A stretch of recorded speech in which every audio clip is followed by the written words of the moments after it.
Cada noche una historia diferente. Más cerca, más conectados. Es la noche en vivo de ADN con César Peña. Durante, estas semanas ya hemos tenido el gusto de poder conversar, de poder hablar de este medio tan lindo para todos los que tenemos el privilegio de poder trabajar en él. Hablamos de la radio y hemos tratado de pasearnos, por así decirlo, de forma virtual, claro, en las distintas estilos de emisora, también estilos de programa. Ya pasamos por la clásica radio Minería, una de las primeras con quien conversamos. De esto hablamos con Rodolfo Herrera. También lo que ha sido Radioactiva, desde sus inicios, el año 97 hasta ahora, con el Pape Salazar. Y la semana pasada tuvimos 2 sesiones, las 2 semanas anteriores, junto a Miguel Sánchez, recordando lo que fue la década 80, parte de la década 70 de Radio Concierto y la década 90 con Rock and Pop. Hoy queremos conocer la historia también de un estilo de programa muy característico de la radiodifusión. Hablamos de los programas deportivos y para ello estamos en sintonía y estamos conectados ya, estamos en la línea con Danilo Díaz, nuestro tenor del pueblo, una de las voces de ADN Deportes, a quien pasamos a saludar y como siempre le agradecemos estos minutos. ¿Cómo está, Danilo? Buenas noches. ¿Qué tal, César? ¿Cómo va todo, señor de la noche? No, por favor. Aquí muy agradecido primero de poder contar con alguien, primero un premio nacional de periodismo y también una persona que ha pasado por varios de los programas que vamos a comenzar a recordar en los próximos minutos. Y aprovecho eso, Danilo, para preguntarle más o menos la historia. Sabemos que la radio comienza el año 22, el año 23, pero los programas deportivos en radio, más o menos, ¿de cuándo datan, Danilo? ¿Antes del Mundial de 62, posterior? No sé, ahí nos cuenta usted. Sí, antes, de hecho ya hay tiras radiales en los años 40, en los años 50, pero la radio sobre todo lo que hizo fue transmitir, el valor a mi juicio es que hizo transmisiones. Ya. La transmisión radial, el estar en la cancha, uh-huh. el acompañar a la selección chilena y después ya en los 60 los equipos chilenos, en los 70 en la Copa Libertadores de América, que va uh-huh. a obligar a la radio a tener un desarrollo técnico. Claro, porque había que transmitir desde el exterior, aunque claro, se transmitía por los famosos 4 hilos. Pero eso, Danilo, a ver si nos cuenta un poco de cómo era la tecnología que se empezó a ocupar para hacer esta transmisión, porque estamos hablando de una transmisión en vivo. Hoy día todo es digital, todo es entre comillas fácil, pero en ese entonces no. Yo alcancé a trabajar con 4 hilos, y uno te daban el retorno, en el fondo el retorno es escucharse uno mismo. Sí, claro. En el fondo de escucharse uno. Pero el problema es que a veces te llegaba desfasado, te llegaba muy fuerte, o prácticamente muchas veces era inaudible, y el sonido iba y venía. Ya. Me tocó varias transmisiones, incluso me tocó en algún momento hasta instalar a mí con un amigo. Ya, okay. Tirando cable, uh-huh. Me acuerdo que fue en San Felipe, pero no era fácil y había que tirar muchos metros de cable. Por ejemplo, en estadios de provincia, uh-huh. Los técnicos llegaban temprano cuando no había línea y se conseguían un teléfono el teléfono en la administración, pero muchas veces el teléfono de una casa vecina. Ya. Y de esa casa vecina se tiraban cables y tiraban 200 metros cables, 300 metros cables. Wow. Y los técnicos andaban con 400 metros de cable. No, claro. Uy, qué impresionante. Impresionante una época. Bueno, ¿de qué año hablamos de esto? ¿Años 70 más o menos? 70, 80 y 70, 80 y en los 90, a principios de los 90 todavía tiraban cable cuando todavía las radios estaban en AM. Yo creo que, la radiotelefonía chilena en el deporte siempre tuvo las transmisiones desde las canchas. Ese es el primer dato. Ya. Pero lo que la identificaba era que la radiotelefonía chilena estaba marcada por las figuras. Entonces las figuras eran Julio Martínez, Gustavo Aguirre, era el nombre. Y eso yo creo que duró hasta los años 90, porque en el fondo, por ejemplo, lo que ocurría era que cuando llegábamos más o menos a octubre, noviembre, uh-huh. comenzaban los rumores de que, no sé, Vladimiro Mimisa deja la Portal y se va a la Minería. Algo parecido con los jugadores, entonces. era igual, era lo mismo. Yeah. Y se iría con este comentarista, se iría con Max Walter Kautz, o se puede ir con, y sería Hans Marvin de Nacional, que podría pasar a Agricultura. Y era así, era como las transferencias de los jugadores. Y eso era lo tradicional en la radio, pero ¿qué significaba eso? Que en el fondo los programas no eran lo relevante, por así decirlo, claro. Lo fundamental aquí era la figura del relator y del comentarista. A diferencia de Argentina y de Uruguay, donde lo más importante es el relator, aquí en Chile era una mezcla. Había mucha importancia del relator, pero también de los comentaristas. Y bueno, eso comienza a cambiar yo diría en los 90 con Al Aire Libre en Cooperativa, pero yo creo que la primera gran revolución la pone Milton Milla el año 83 cuando crea Más Deporte, y con la característica de que estaba recién tocando de Emerson Lake and Palmer, que era el tema de que lo escuchaba, claro. La fanfarria del hombre común. La fanfarria del hombre común la escuchábamos primero en Deportes Espectaculares, que era un programa que se transmitía por televisión, que traía eventos envasados del deporte de Estados Unidos, peleas de campeonato del mundo, partidos de básquetbol de la NBA, pero eran cortos, y se llamaba Deporte Espectacular, y ahí venía esa música. Y Milton, que siempre tuvo ojo, la toma para su programa, para Más Deporte, y el año 83, cuando parte Más Deporte, él hace algo que no lo había hecho nadie. Él toma el horario de las 8 de la mañana en la Nacional de Chile, de 8 a 9 de la mañana, y se transforma en un suceso, porque las noticias que venían en los diarios, él las profundizaba con su panel de estudio, y hacían llamados telefónicos a los entrenadores, jugadores. Bueno, en esos años te contestaban cuando iban rumbo a los entrenamientos. Y entonces se transformó en un ícono de la radiotelefonía chilena, porque empezó a tener mucha sintonía y mucho poder, porque lo escuchaban los dirigentes, y porque todo el mundo del fútbol, al haber un programa en ese horario, te escuchaba. Claro. Y repercutía, y eso después venía lo que podía llevar la segunda, y así se iba armando la rueda. ¿Por qué? Porque estaban los programas de las 14 horas, y ahí estaba el programa de la Nacional de Chile, estaba Deporte Total de Minería con Julio Martínez y Sergio Livingston. Eso yo es lo que me acuerdo cuando más chico, pero y estaban las tiras radiales habituales, pero lo principal fue que ahí se produce un cambio, porque se genera un nuevo horario. Y lo otro que hace Milton Milla, que es muy importante, después saca el programa desde la Radio Nacional de Chile, que está ubicada en San Antonio, con Agustina, en los altos del Café Paula, en diagonal al Teatro Municipal. Y Milton se lleva el programa, el de la mañana y el de la tarde, y lo lleva a un hotel. Me recuerdo que el primer hotel fue el Parinacota, ahí en Apoquindo, donde se concentraba la Universidad de Chile. Y empieza a sacar el programa desde ahí, y eso, claro, como que uno podría decir que le subió el pelo, porque para los jugadores, los entrenadores, era más fácil llegar ahí, había estacionamiento, como era un buen hotel del barrio Alto Santiago, había buena comida, buenos desayunos, era entretenido para el visitante. Y también ahí Milton invitaba a los sponsors, a los avisadores, a los gerentes, los hacía participar de los programas, y eso le dio un salto cualitativo.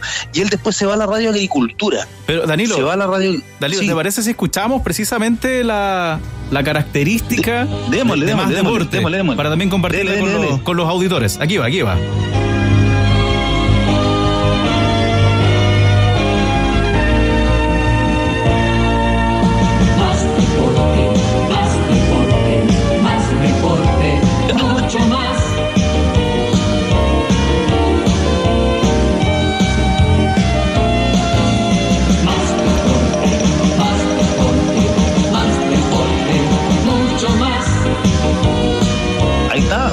Sí, pues, como decía, año 83 este programa, Danilo.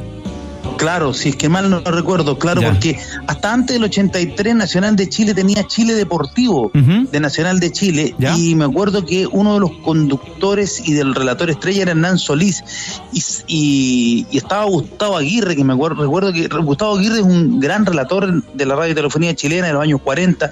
De hecho, Gustavo Aguirre es el que bautiza al Sapo Livingston como Sapo, Él es el que le pone sapo, es uno de los fundadores de la Católica, y después Gustavo Aguirre era comentarista. Yo recuerdo haber escuchado a Gustavo Aguirre comentar el Mundial de España 82. Ok, ya.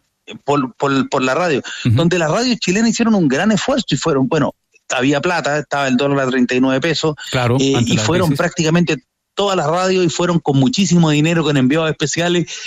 Se fueron casi 45 días, 50 días a España, con lo que eso significaba. Así que realmente fue una cobertura espectacular. ¿Eso era la chispa del deporte? Nacional de Chile. Nacional de Chile. Ya. Fueron para ver radio.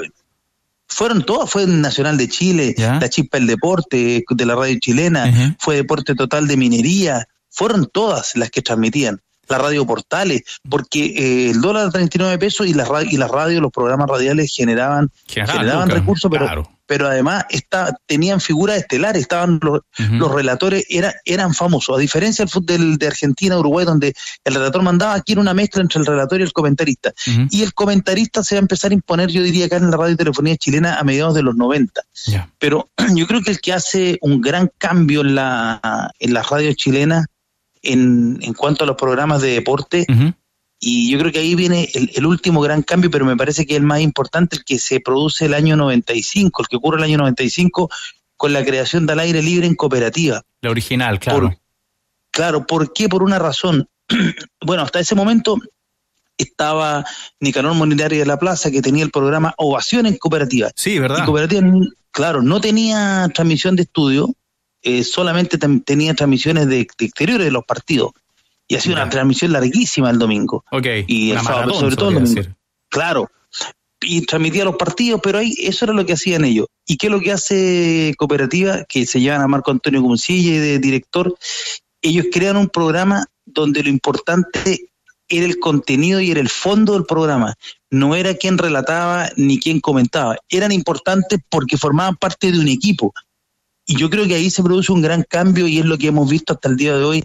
Y, por ejemplo, los tenores de ADN, en el fondo es un programa, es un concepto donde la gente escucha a los tenores, no va a escuchar a tal persona. Exacto, escucha a los relatores de ADN, escucha al trovador, a Tito Garrido, a Manolo Fernández, al Grillo del Gol. Pero saben que son parte de ADN, y yo creo que ese fue el gran impacto y el gran salto que da Cooperativa a partir del año 95, porque se mejoran muchísimo los audios, los cortes de audio, lo que nosotros llamamos cuña, ya comienzan a tener un estilo mucho más profesional, porque ellos toman como base el programa el noticiero del diario de Cooperativa. Entonces ellos tienen un correlato de lo que hacían en ese formato, en ese espacio radial, lo llevan al deporte. Entonces, ahí se produce un gran cambio en la radiotelefonía chilena, me parece. ¿Sabes, Danilo? También, y un poco llevándolo a lo que es la tecnología y asociando, yo no estuve ahí, así que no sé, pero asociándolo un poco, más o menos por las fechas que uno conoce,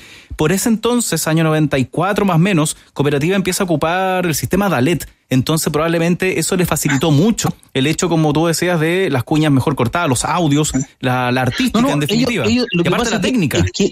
Pero lo que pasa es que ellos, me recuerdo, y a Manolo Fernández, que trabaja con nosotros, Rodrigo Hernández, que más sabe, claro. Ellos eran reporteros de Cooperativa. Por lo menos Manolo 95 parte y después se integra Rodrigo. Y ellos andaban con unas grabadoras de cassette Marantz. Que son muy buenas. Unas Marantz extraordinarias y eran grandes, Para que se hagan la idea, los auditores eran un poco más grandes que un VHS, más o menos, una cinta, para que se hagan la idea más o menos del tamaño que eran esas grabadoras. Eran más grandes, claro. Y los reporteros de toda la radio andaban con la clásica radiograbadora de casetera, que le enchufaban el micrófono y sacaban las cuñas. Pero Cooperativa andaban con unos Marantz. Sí, las Marantz eran profesionales, se podría decir, por la calidad. Eran profesionales. La muy buena calidad de grabación que tenía. Era otro sonido. Entonces, y de ahí eso ya, ellos hicieron ese cambio y ese quiebre. Y de ahí, yo creo que todas las radios comenzaron a mejorar en el sonido. Se dieron cuenta que la cosa iba para allá también. Claro, después vino el sonido digital, vino la línea ISDN, que era una línea telefónica que tenían en el fondo 2 números de teléfono. A ti te daban 2 números de teléfono y desde la radio tú marcabas 2 números de teléfono y tenía el sonido digital de ida y vuelta. Entonces no había problemas con el retorno. y salía digital, y después viene, y el cambio en los 90 cuando las radios locales se pasan a la frecuencia modulada. Claro, Cooperativa, agricultura, la chilena agricultura que toma la frecuencia que tenía de Radio San Cristóbal, exacto, la chilena, el 92.1. Y la que se quedó en la AM y nunca dio el salto y lo terminó pagando muy caro, creo yo, fue la Radio Portales, porque la Radio Portales era muy importante en esos años, con Estadio en Portales, que tenía un equipo que lo dirigía Roberto Vallejo, y la gracia de Estadio en Portales era que tenía gran información de todos los equipos de Santiago, tenía muchísima información, tenía buenos datos. A ver, ahí la tenemos. ¿Qué está sonando atrás? Sí, pues ahí la tenemos. A ver.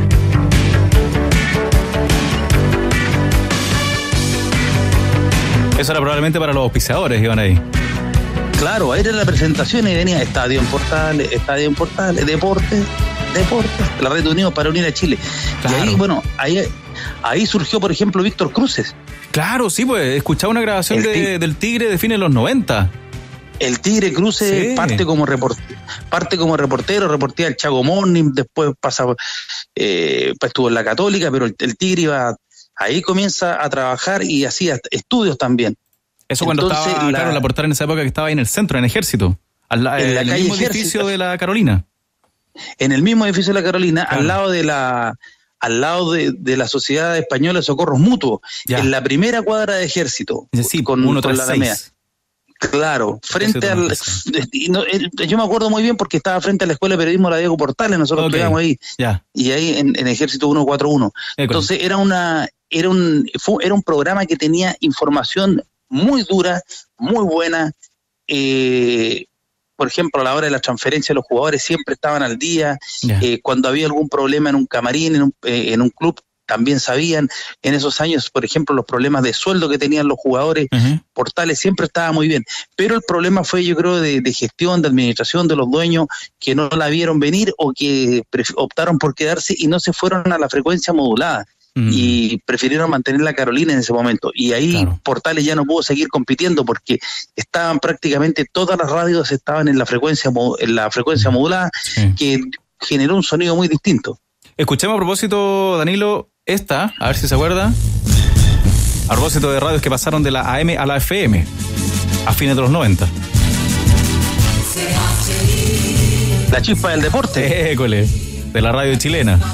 Sí. Creo que tenía el 66 en AM, ¿no? Exacto, 66 AM era la frecuencia de la radio chilena, la histórica frecuencia de la radio chilena, por 66 claro, AM. Y yo me acuerdo, en la radio chilena haber escuchado al Chico Díaz, ahí partió Ernesto Díaz. Ya, ok. Claro, y tenían, estaba el Gordo Campuzano, que en paz descanse, gran amigo, y la radio chilena tenía unos compactos que una vez terminado el partido era el partido en 10 minutos y tenían que ir cortando en cinta. Yo grababan en cinta, y tenían que armar un compacto una vez terminado el partido. O sea, entonces, terminaba el partido. Si hoy, entre comillas, complicado para los productores hacer eso en digital, me imagino cómo habrá sido en esa época con cinta. Claro, y el tiempo, porque mira, terminaba el partido, venía el comentario, y de ahí se iba a camarines, los camarines eran largos, y el comentario era largo, la transmisión duraba como una hora, un cuarto más, y después venía el partido en 10 minutos. Mira, qué maravilla. Qué lindo. Y te iban, y lo relataban, y tenían con cortinas, con presentaciones. Ahora era muy entretenido. Eso lo hacía la radio chilena en esos años. ¿Estamos hablando años 90? 80, 90. 80, 90, claro. Ya. Claro, y tenía, me acuerdo, comentaba Max Walter Kautz, también Max Walter Kautz estuvo en Radio Portales, estaba el Caco Villalta, siempre estuvo en la Nacional de Chile, después en Agricultura, pero también tuvo un paso por la chilena. Y por ejemplo, en el equipo de Estadio Portales estaba Roberto Vallejo, José Antonio Prieto, el Tatán Luxinger, estuvo Víctor Cruces, el Pato Cabello, que hoy día está en la Bio Bio, el Nano Hernández, que también pasó por W también. Sí, claro, el Nano. Al principio acá de ADN también estuvo Hernández. El Nano. Sí, así que no eran el mismo Claudio Palma también estuvo en la Radio Portales. Ya. Y también estuvo en la Nacional también, creo. Estuve leyendo por ahí. De la Portales se va a la Nacional, po. Perfecto, ya. De la Portal el Negro Palma se va a la Nacional. Y era reportero y relator. Y en esos años también se asignaban mucho las coberturas de los equipos dependiendo también del barrio donde vivía el reportero. ¿Cómo así, Danilo? Para que, claro, porque era más cerca. Claro. Ya. En muchas ocasiones era así, sobre todo con los equipos chicos, pero ya los equipos grandes siempre era un reportero que tenía un recorrido, que había hecho un camino. Okay. Por ejemplo, en Radio Portales, por ejemplo, aquí en Santiago parte Herman Charampa, ahí ya. Herman Charampa trabaja ahí en Radio Portales y de ahí del Salto. Okay. Pero yo te diría que además hubo hitos en la radiotelefonía chilena que a mí me quedaron marcados. Por ejemplo, el año 88, en la temporada 88, en el verano del 89, enero del 89, okay. Sí, ya. Jugó Universidad de Chile con Colo-Colo.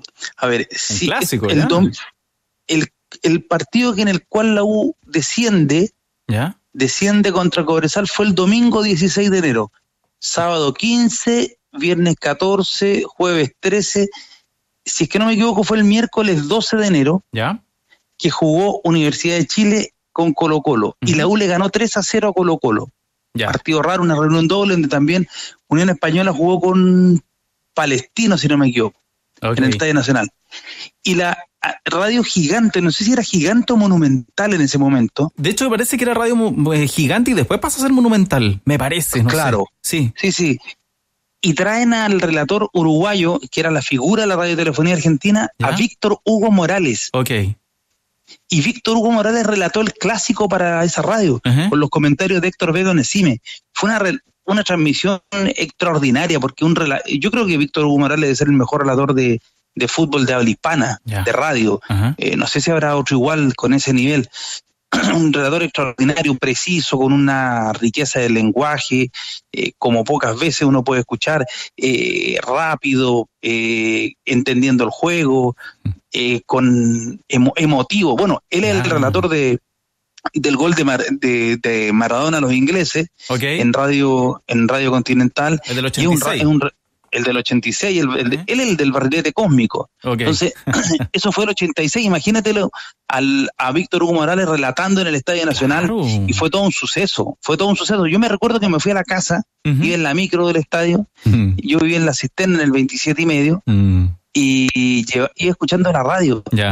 Y una radio transitó por ahí, y de repente la gente se empezó a quedar callada. No, a ese nivel. La gente empezó a escuchar porque empezaron a repetir los goles y el relato. Y la gente, como cuando la gente reconoce algo que es extraordinario, que es de calidad, lo único que faltó que la micro se pusiera a aplaudir. Todavía me acuerdo. Bueno, en esa época las micros también, las micros traían radio, así que uno, si no tenía su personal o algo, por la micro iba escuchando. Claro, sí. Pero íbamos todos, era una micro, esas chicas micro saliendo Grecia, Gran Avenida, todos los paraderos, ¿de acuerdo? Que gritaban. Sí, oiga. No, bonito. Esa micro de varios colores, había una verde, había una con una línea de un color X. De varios colores las micros. Eran las micros de recorrido que le sacaban el letrero, entonces decían Avenida Mata, yo me acuerdo, Avenida Mata, Gran Avenida, todos los paraderos. Esa era la clásico, hasta llegar a San Bernardo. Bonito. Y ahí desde la Gran Avenida caminar para abajo ahí. De Dios. Oiga, Danilo, a ver si se acuerda de esta. Aquí tiraron los auspiciadores, me parece ya. Sí, todos tenían auspiciadores. Esta era de la minería. Sí, ahí se mantuvo yendo. Sí, claro. Deporte Total de Minería, exacto. Que bueno, tenía a Julio Martínez como su estrella clásica, que comentaba partido, además tenía la transmisión del programa de la tira deportiva de 14 a 15 horas, un clásico, donde leía los resultados de la tercera división, de la cuarta división. Ahí yo empecé a conocer al Tricolor de Paine, a la Rieta Guindos, que eran clásicos que mencionaba Julio Martínez. Y compartían micrófono con Sergio Livingston, pero era muy distinto, porque Sergio Livingston era un tipo muy futbolizado, muy preocupado del dato, del resultado. Uh-huh. Y Julio Martínez era un periodista muy bohemio, pero cuyo mayor talento era la improvisación y el apelar al sentido común. Ahora bien, Julio Martínez, la gente se acuerda mucho de la última etapa de él cuando ya estaba más veterano, uh-huh. Pero cuando joven y cuando él escribía en la revista Estadio o en las últimas noticias, en su columna era muy duro en su juicio. Yeah. Pero en la radio fue un tipo, me parece, fundamental y debe ser quizás dentro de la radiotelefonía chilena de estar entre los 3 o 4 más importantes en la historia. Y en el deporte yo creo que no hay nadie que haya tenido el peso específico de él. Ah, ok, perfecto. No, claro, uno lo recuerda. De hecho, bueno, en los tenores de repente hay una frase que ocupa Chupete, ahí, por así decirlo, sí, homenajeando a don Julio Martínez. ¿Para qué decir Guarero también? Porque cuando lo imita, también sí, nosotros Julio Martinista. Sí, totalmente. Nosotros acá, Danilo, de repente cuando saludamos, y hay algunos auditores que también hacen eco de eso, decimos un saludo para los amables oyentes. Ya, pues hay algunos auditores que también de cierta edad que les gusta mucho ese estilo, entonces también ellos cuando mandan audios dicen lo mismo. Un saludo para ti, dicen, y para todos los amables oyentes que les gusta ese estilo, que lejos de ser una imitación, es una suerte de homenaje. Pero también. Sí, pero también eso era mucho de los relatores, ¿eh? Por ejemplo, Carlos González Márquez, que fue senador de la República por el Partido Radical. ¿Ya? Esto comienza, señores, y después esto se acaba, señores, decía. No, también pero eso, el relator le da un estilo, le da un toque tan especial a lo que pero es la fiesta del fútbol. Había relatores muy clásicos, uh-huh. Muy precisos, de tono grave. Por ejemplo, Sergio Planel, quien era abogado, magistrado. Abraham Dueñas, por ejemplo, el papá de la Jani Dueñas, que era abogado. Claro, que era abogado, que era un gran relator, un clásico relator de Radio Minería, que además lo llevaron a Canal 13.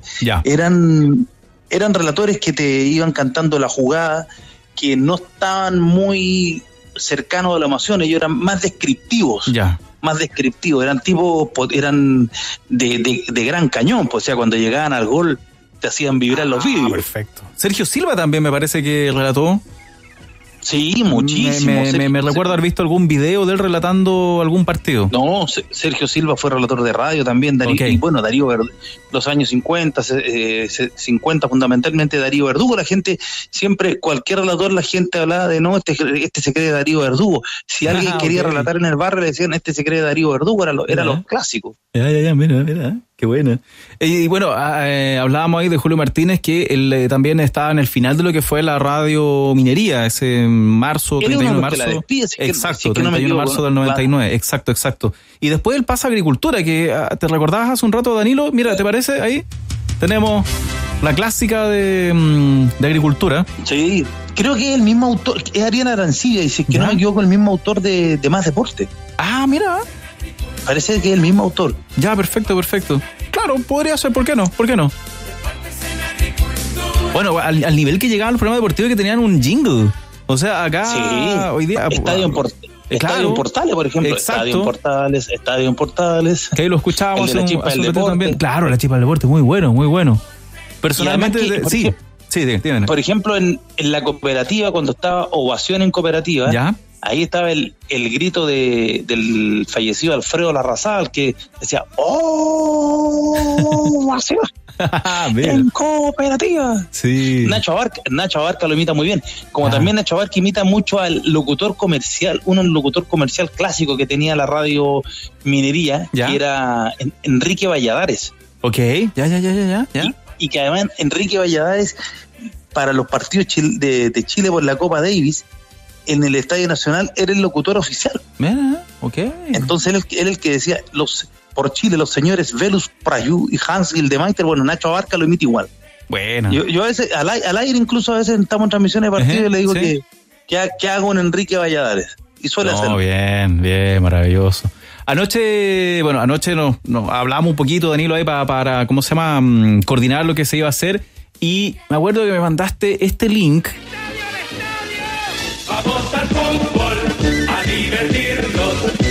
Que esto también se ocupaba acá. Averiguando, era colombiano esto, pero lo ocupaban acá también. lo ocupaba la Radio Minería. Entonces partía la transmisión, ¿ya? Y primero hacían como un programa de estudio, ¿ya? Y de ahí se iban al estadio. Entonces ponían esa característica, y el conductor era en estudio y que daba la estadística, Mañico Román. Ya. Manuel Mañico Román, y era el que daba los datos. Entonces venía Mañico Román y gritaba y saludaba: hola, Vladimiro. Y Vladimiro Mimizo estaba en el estadio y le contestaba: hola, Mañico, respondía a Vladimiro. Y ahí empezaba la transmisión de Deporte Total desde los estadios. Y además Deporte Total tenía yo me recuerdo haber trabajado ya de puesto cancha incluso, tenía unos puestos de cancha veteranos con Manuel Rivero y Juan Cuñé. Que ya andaban en los 60 y nada, uno lo veía ya señores mayores. Ajá, ok. Manuel Rivero y Juan Cuñé, me acuerdo también de Octavio Zufán. Ya.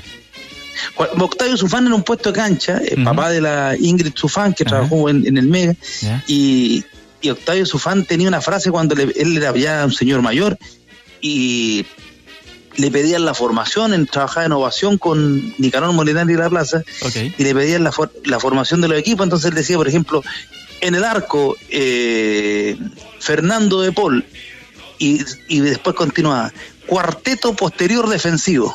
Era un clásico. Mira, cuarteto posterior defensivo. Qué bonito, qué bonitos tiempos. Bueno, me acuerdo haber escuchado aquí en las transmisiones de los muchachos, la banda y todo, ese concepto del puesto, ¿cómo dijiste, Danilo? Perdona, el puesto de cancha. Puesto de cancha. Eso ya no existe. Puesto de cancha.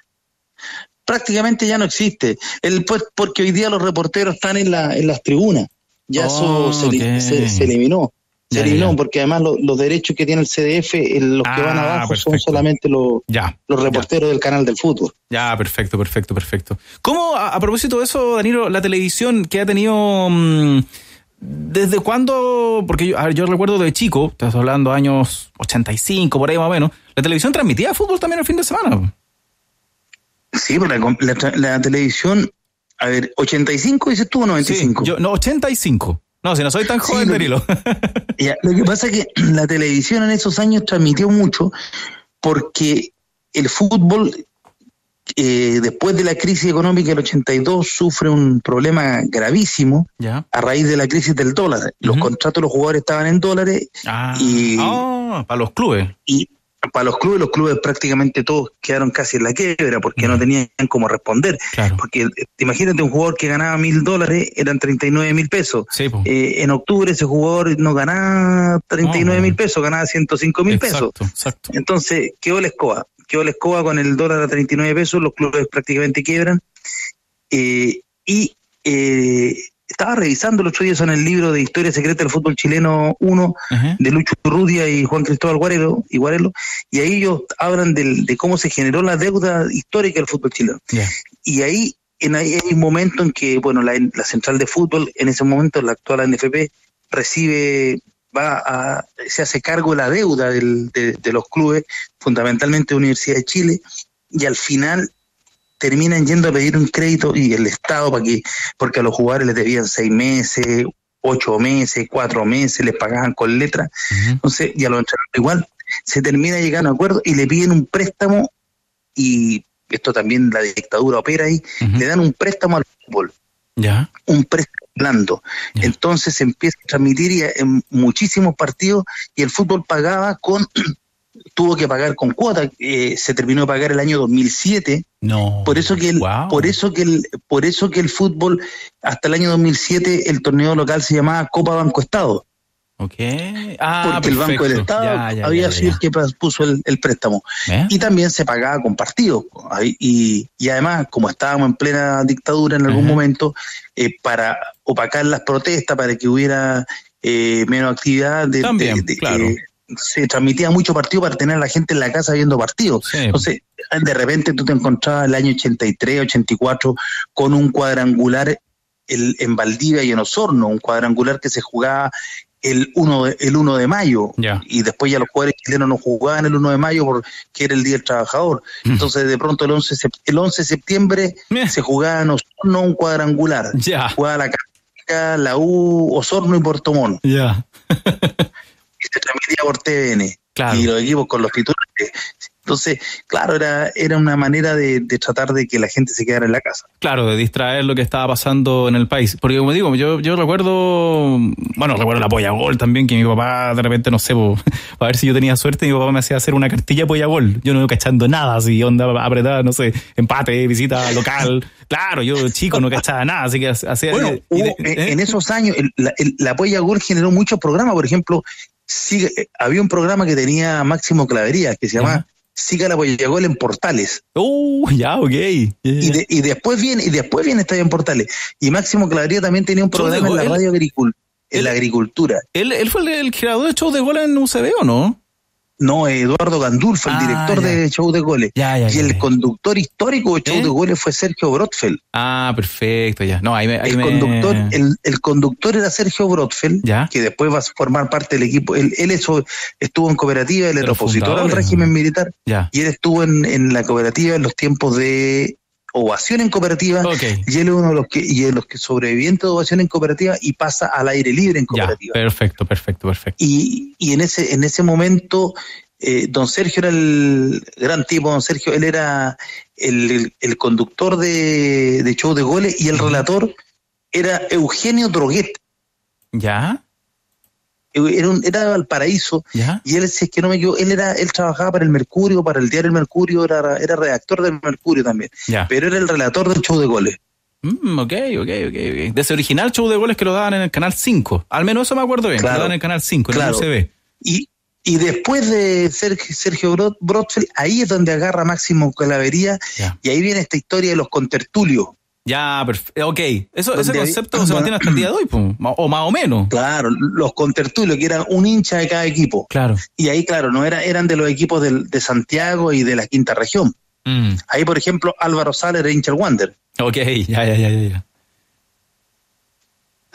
Así que, más o menos, es lo que uno podría, así recordando, casi esto como una crónica de cómo fueron los tiempos de la radio en Chile, los programas de deporte, que pase lo que pase, la realidad es que ninguna radio informativa, se sostiene sin un programa de deporte. El deporte forma parte, claro, por algo de ADN se llama Actualidad, Deporte y Noticias. No hay ninguna posibilidad que un proyecto radial informativo se sostenga si no tiene deporte, porque la gente lo quiere escuchar y forma parte de su vida cotidiana. Claro, totalmente. Oiga, Danilo, y de la década 2000, no sé si te acuerdas de esto.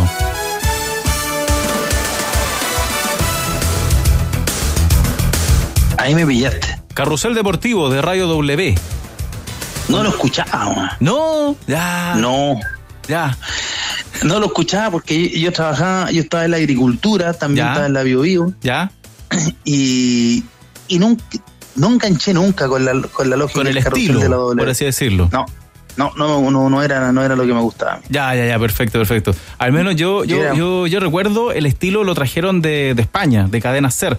Allá se hacía el original, e incluso... El carrusel me recuerdo, sí. Incluso te podría decir también a los auditores, de allá se trajeron todas estas cortinas, venían de allá. No se crearon acá, sino que de España trajeron lo que era la artística. Cuando me recuerdo comenzaba la transmisión, ya había una cortina, y en esa cortina se metía Mario Peche, y Mario Peche presentaba desde el control hasta el puesto de cancha 1, el puesto de cancha 2, no sé, la dirección tanto, el relator va a ser tanto, y después ya se colocaba esta cortina. Pero como te digo, toda esa artística, toda esa venía de España. Y bueno, el estilo ya más relajado, que es muy criticado por algunos, otros lo recuerdan mucho, eso ya podría decir yo que se alojó acá. Porque parece que no era tan así el estilo de España, sino que ese relajo... Es muy formal, muy informativo. Ese relajo fue acá. El carrusel de la radio SER, claro, de la cadena SER, lo que ocurre es que ellos allá tenían una característica, era que la fecha del fútbol se jugaba el domingo prácticamente a la misma hora, eran muy pocos los partidos el sábado, pero además tenían el básquetbol de la Liga CB, la Fórmula 1, el tenis, la natación, el hockey, el ciclismo. Entonces, claro, un carrusel deportivo que de pronto estaban en el Giro de Italia y pasaban a un partido en Bilbao, entre el Athletic Club de Bilbao con el Real Madrid y se iban a Sevilla, a Barcelona, con Barcelona y Sevilla, después y los equipos jugaban a la misma hora. Entonces, claro, se podía armar el carrusel. Hoy día en España también es más o menos una fórmula, mantienen una fórmula, pero ojo, las transmisiones deportivas tienen una tradición, y nuestra tradición está muy ligada al fútbol argentino. Al fútbol rioplatense. Si tú te fijas, las estructuras de nuestras transmisiones son similares. ¿Dónde está, yo diría, una diferencia? Nosotros tenemos una mayor participación de los llamados puestos cancha, los reporteros. Las transmisiones en Uruguay y en Argentina son habitualmente comentarista, relator durante el partido, nadie más. Y tienen los informadores para ir a los vestuarios, a la conferencia de prensa. No participan de la transmisión del partido prácticamente. Pero también porque no tienen los mismos recursos tecnológicos, no han apostado tanto a los recursos tecnológicos nuestros. Si tú escuchas la radio, ellos tienen mucha radio AM. Sí, allá es líder todavía. Y además ellos salen y suenan como tarro, les da lo mismo, ellos suenan nomás. No es como en Chile, que el sonido, aquí en Chile nos preocupamos muchísimo por el sonido. Los colombianos también se preocupan mucho por el sonido, los brasileños. Pero los rioplatenses apuestan mucho por salir. Ellos, por ejemplo, ocupan handy, que son casi walkie-talkie eso. Claro, walkie-talkie profesional en el fondo. Ellos lo ocupan, salen con eso y salen con el celular, aunque suene como tarro, y le da lo mismo. Bueno, me imagino, Danilo, al menos a mí cuando yo era joven, me tocó todavía ser testigo de eso, en el mismo carrusel, las primeras transmisiones que se hacían con celular, y alguna vez no había ICDN en el estadio, no había nada, y el relator saliendo por celular al aire. Pero era muy habitual. Claro. Y hoy día las radios muchas radios de provincia, cuando vienen a Santiago, transmiten vía celular. Mira, ya. Y se conectan con un celular y transmiten. Si es que no me equivoco, que en paz descanse José Luis Molinares, que viajó a la final de la Copa Intercontinental de Estrella Roja de Belgrado con Colo-Colo por ovación en cooperativa, el año 91, él relató con celular. Igual en esa época era algo top, se podría decir. Claro, porque llegó allá y creo que él pidió línea, no sé cómo fue el cuento, y le dijeron, o le estaban cobrando derechos, y él se relató con un celular. El primero que anduvo, si es que no me equivoco, que anduvo con celular en Chile transmitiendo por la radio fue Juan Ramón Cid, JR. ¿Año de eso? JR 88, 89. Y anda. Y arriba un taxi le pasa un periodista paraguayo, le marca el teléfono, y el teléfono de su casa, y el periodista paraguayo no podía creerlo, estaba hablando con su señora en el auto. De más. Para esa época, de más. Era un celular que transmitía. Igual que me acuerdo que la radio Portal, y la usaba mucho el Toño Prieto, andaban era un equipo gris, todavía me acuerdo, que tenía una antena y un micrófono, y que se lo ponían en la espalda y pesaba como 500 kilos, y el reportero pero salía bien y salía de todos lados. Mira. Cuando le decimos al auditorio, cuando salía bien, salía de todos lados, es que podía transmitir de lugares insólitos. Claro, algo imposible para pasar, porque, o sea, los despachos, imagino, si eran en vivo por teléfono, pero hablamos teléfono público, si es que podía salir.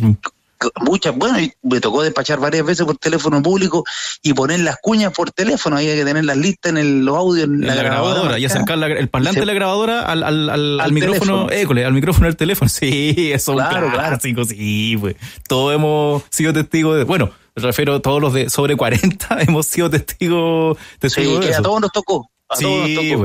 Bueno, creo que es lo lindo también de ver la evolución tecnológica que ha sido, en este caso, la radio, tanto la radio deportiva como la radio informativa, porque en prensa también, o sea... Es lo mismo, y ahora yo ahora, por ejemplo, los muchachos cuando trabajan para cortar los audios, con los programas de audición... Con la aplicación en el teléfono. Con la aplicación.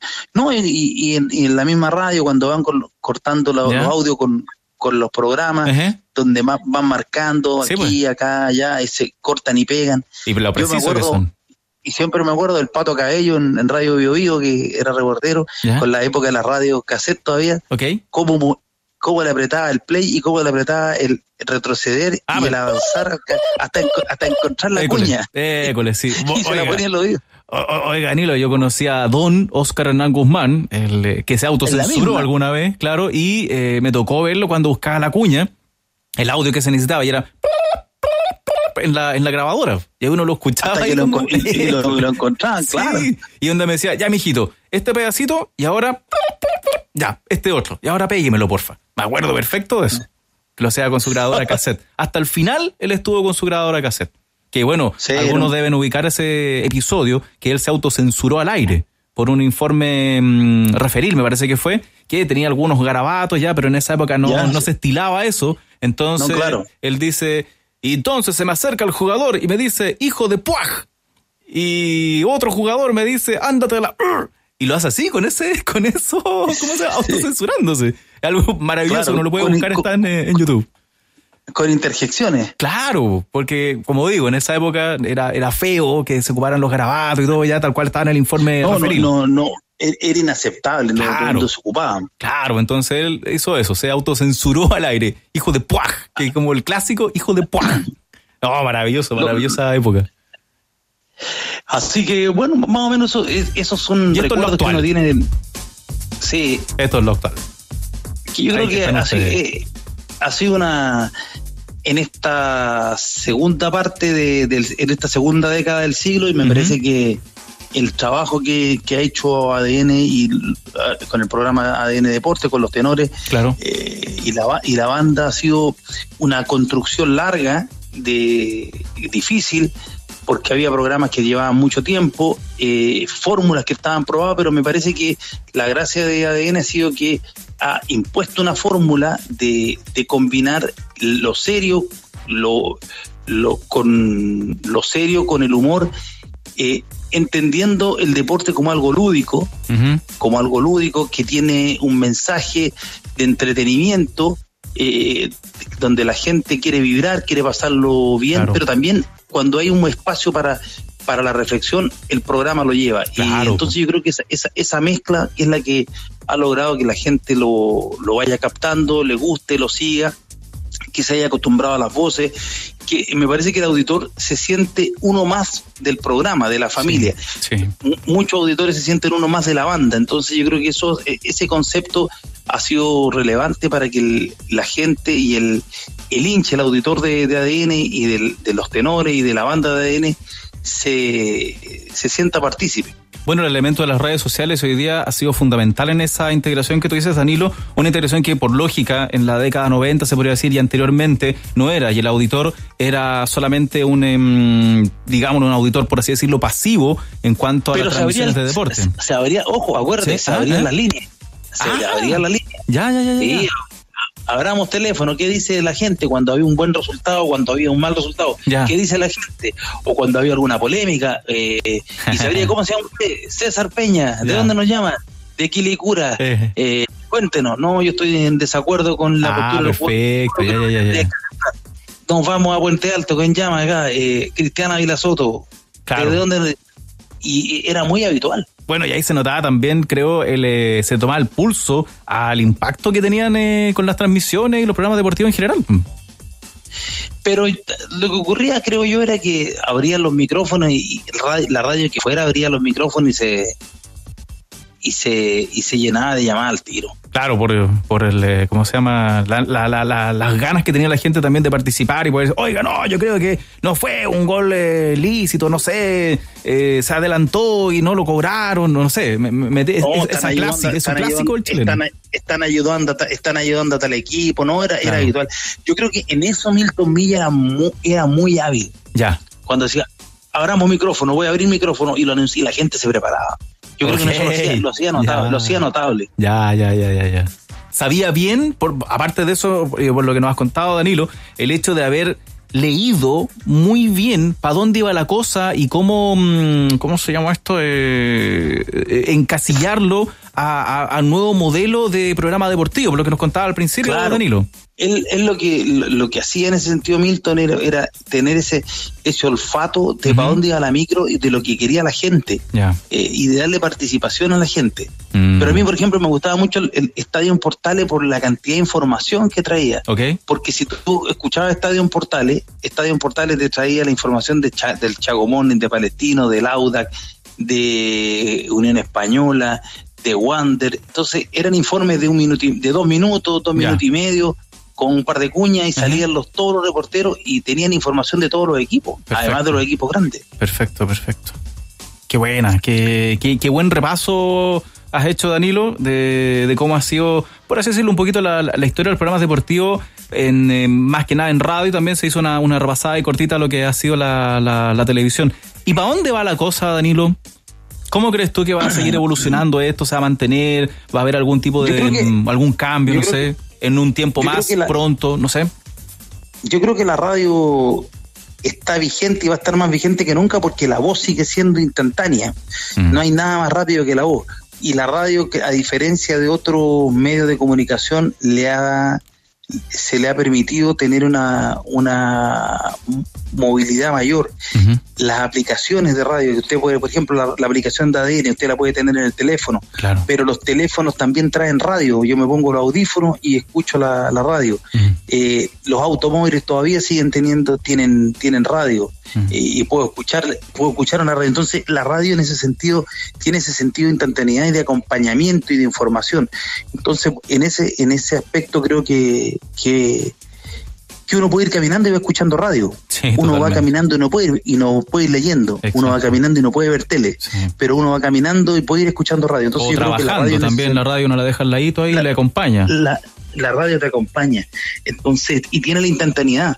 Y yo creo que estas crisis que hemos vivido la gente se ha informado por la radio. La radio le da una seguridad a la gente, y la radio tiene hoy día un prestigio. Son los medios de comunicación con mayor prestigio, y por lo tanto el desafío de la radio, y en este caso nuestro también, es defender ese prestigio y ser capaces de sostenerlo y sustentarlo en el tiempo. Esa credibilidad que se ha ganado con, no tan solo ADN, sino que el medio radial, con los casi 100 años que tiene el medio radial, recordemos, parte del año 22. La gente cuando ocurre algo, ¿qué es lo que hace? Prende la radio. Terremoto, la radio. Incendio, la radio. Exacto. Lo que pasa en la radio. Porque sé que va a haber alguien al otro lado, en este caso la radio, que me va a estar contando lo que está pasando. Hay un temblor, la gente que lo que hace, pon la radio para ver cuánto fue. ¿Cuánto fue? Sí. E incluso hoy en día, de repente, la información, y lo sabemos de los organismos oficiales, hablemos la ONEMI, no sé, se demora un poco en tener la información. Pero lo que hace uno, y perdón por el autorreferente, pero lo que hace uno es también abrir líneas o ver la información que entregan auditores, más o menos primero, en el caso de un temblor, para hacerse la idea de dónde es el epicentro. Porque claro, uno siente el temblor acá en Santiago, pero no sé dónde fue.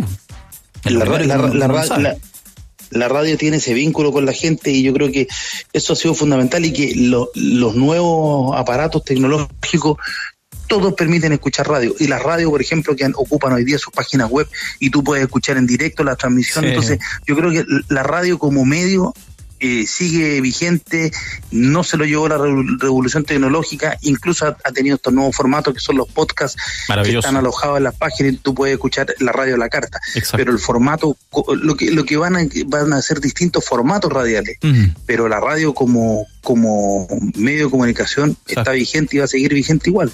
Sí, y es un privilegio, hablo por mí, poder trabajar en este lindo medio que tantas satisfacciones nos ha dado. Y ese, como dices tú, Danilo, eso tan rico del contacto con la gente, que de verdad a uno lo motiva para seguir acá.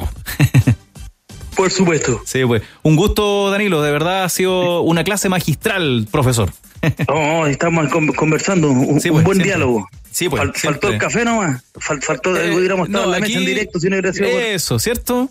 Bueno, para alguna vez en el futuro ojalá se pueda, pues, Danilo, para que lo hagamos mejor, no sé, apoyándose con mejores audios. Cuando vuelva a la normalidad, dice usted. Ojalá, pues, Danilo. Sí, pues. No, pero ha sido muy entretenido. Ya a la vuelta ahí de la pausa vamos a leer los comentarios de los auditores, que hay muchos comentarios ahí en el WhatsApp. Nosotros ahora lo dejamos para que vaya a descansar, Danilo, y ya es tardecito. Oiga, sí, se me olvidó hablar de mi relator. Mi relator era Raúl Prado. Ah, perfecto. Ya. Que lo primero lo escuché en Cooperativa, después Raúl Prado se fue y yo lo seguí a la minería. Uno seguía al relator. Claro, como las estrellas, por eso. ¿Qué eran estrellas? Claro, y yo, por ejemplo, seguía al gringo Marvit. Ya, ok, también, ya. Hans Marvit sí, estaba en Nacional de Chile y se va a minería, y yo lo seguía a minería. No. Después Hans Marvit volvía a Nacional de Chile, lo seguía a Nacional de Chile. Y después se fue, creo que estuvo en La Chilena, también estuvo ahí lo escuché. Y después se fue a Cooperativa y ahí lo seguía. Yo donde iba el gringo lo escuchaba. No, buena. Bonitos recuerdos, Danilo. Como digo, también los auditores ahí han escrito bastante en el WhatsApp, así que ahí después de la pausa vamos a ir con eso que nos han dejado los auditores. Te agradezco mucho, Danilo, estos minutos y nada. Y buena jornada, buena transmisión. No, por favor, muy amable. Que estés bien, Danilo. Nos vemos. Chao. 1:26. Y para cerrar este bloque conversando con gente de radio, lo dejamos con esta fanfarria para el hombre común, con Emerson, Lake and Palmer. 1:27. Somos ADN.